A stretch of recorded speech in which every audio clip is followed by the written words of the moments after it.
सचिन पायलट का कल बयान आया है कि साउथ से बीजेपी साफ हो गई है और नॉर्थ में हाफ होके रह जाएगी, क्या कहें? राजस्थान में कांग्रेस की सफाई सबने देखी है कैसे हुई है, और ये हाथ ऐसा साफ किया है क्योंकि कांग्रेस सत्ता में आकर जनता के साथ किए गए वादों को भूल गई थी। कांग्रेस तो चुनाव जीतने के लिए कितने भी स्तर तक गिर सकती है। श्रीमान राहुल गांधी जी को जब नॉर्थ ने, अगर इनकी भाषा में कहूं, नॉर्थ ने नकार दिया तो दक्षिण भारत में भी गए और वहां पे भी एसडीपीआई, पीएफआई जैसी संस्थाओं का सहयोग, जो देश के खिलाफ एजेंडा चलाती हैं, जो आतंकवाद का समर्थन करती हैं, उनका समर्थन राहुल गांधी चुनाव लड़ने के लिए लेते हैं और टुकड़े टुकड़े गैंग के लोगों को भी अपनी पार्टी में शामिल करते हैं और अब भारत के टुकड़े करने की सोच रखते हैं। ये वो लोग हैं जो भारत को अलग अलग हिस्सों में बांटने का प्रयास करते हैं, और जब बम धमाके करने वाले हो, पाकिस्तान जिंदाबाद के नारे लगाने वाले हो या महिलाओं का गला रेतने वाले हो, उनको भी संरक्षण देने का काम कांग्रेस पार्टी करती है। तो देश की जनता जानती है कि ये चुनाव जीतने के लिए किसी भी स्तर तक गिर जाएंगे। रक्षा सौदों में दलाली खा सकते हैं, खेल के सामान में दलाली खा सकते हैं, तो कोई ऐसा बचा नहीं जिसको कांग्रेस ने ठगा नहीं। देश ये सवाल पूछता है, और कितना गिरेगी कांग्रेस केवल चुनाव लड़ने के लिए? जानी जाती है हथियारों की दलाली खाने के लिए। जीप घोटाला, बोफोर्स घोटाला, अगस्ता वेस्टलैंड घोटाला, सबमरीन घोटाला, घोटाले पे घोटाला।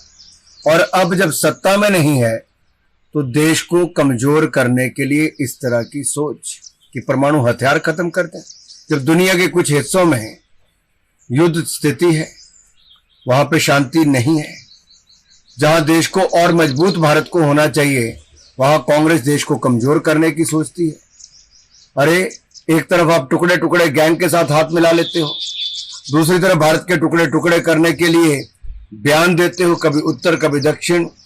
और जब आपके राज्य में जहां कांग्रेस की सरकार है, पाकिस्तान जिंदाबाद के नारे उस विधानसभा कॉम्प्लेक्स में लगते हैं जहां कांग्रेस का राज्यसभा सांसद चुनकर आता है, तो कांग्रेस चुप रहती है। बम विस्फोट कर्नाटक में होते हैं और आप उस पे भी मूक दर्शक बन के रहते हैं।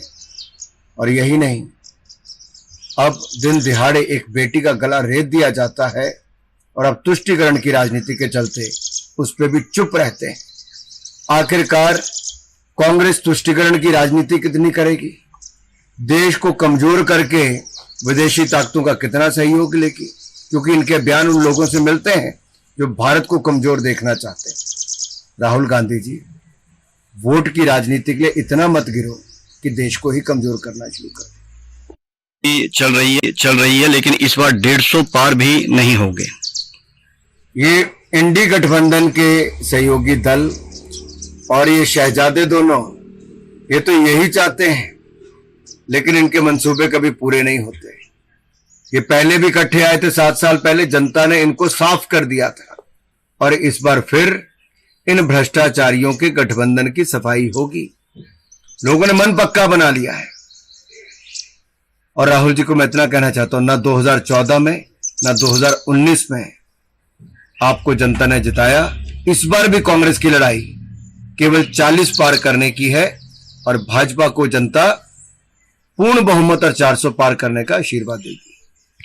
बात स्पष्ट है, विपक्ष को चुभ रहा है क्योंकि जनता मोदी जी को आशीर्वाद दे रही है।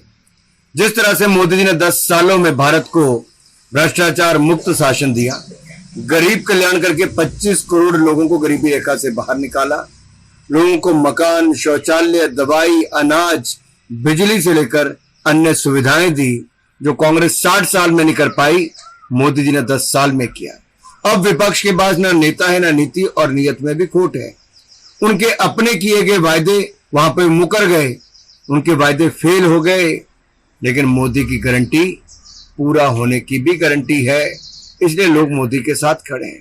और ये मोदी जी जो लगातार एक एक पल देश के लिए जीते हैं, देश की पाई पाई बचाई और गरीब की भलाई के लिए लगाई है, तो इन लोगों को समझ में नहीं आ रहा विपक्ष को कि करें तो क्या करें।